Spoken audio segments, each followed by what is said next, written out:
These real estate streets are evil. Oh, okay. Cool. So Angel and Jonna, so what I want to talk about today about the market. What's going on? Biggest concerns, biggest challenges. We know we've been going through some stuff for the last couple of years. So, and I can already tell from your expression on your face. I was just about to say, Angel, you got a lot to say.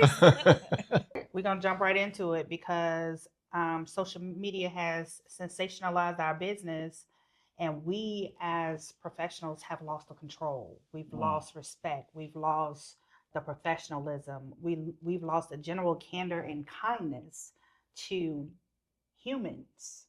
And it's unfortunate because I was just having a conversation yesterday that I don't know how to navigate through this process of my career where you have people who are just disrespectful for no reason. And it is the mindset in which, yes, we may be sitting on opposite sides of the table. However, the goal is to get to the closing and close.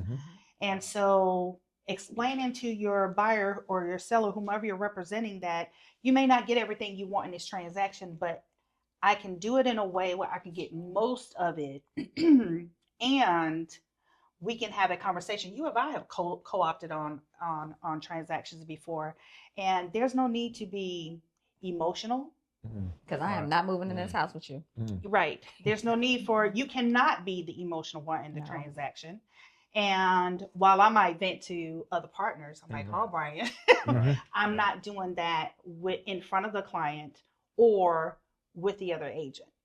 And so we've just lost that human kindness. And it's very unfortunate that it feels like you're going to war as soon as you have a binding agreement. Yeah. I think from our perspective, I see it more than I have in the past. There's an adversarial type situation. And as you stated earlier, we got to work together to get to the ultimate goal, which is the people into a house, to the closing table. Right. So whatever we have to work through, let's get there. Let's not, because another thing I think with the emotion that you mentioned, the buyers feed off of us. Yes. Right. Yes. And so if they look to us for our guidance. Yeah. So we keep it cordial and keep it professional.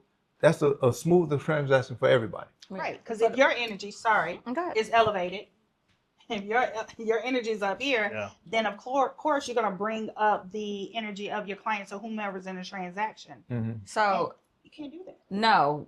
Whenever I go under contract, I always tell the agent on the other side, hey, you and I are now teammates. Anybody that knows me knows I'm a huge basketball fan.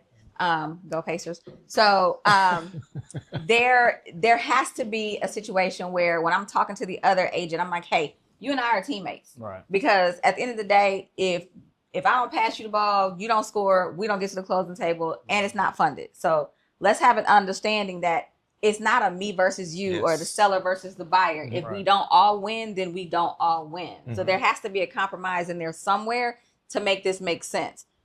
And then more than that, like I tell my sellers, hey, your house is on the market. It's no longer your house.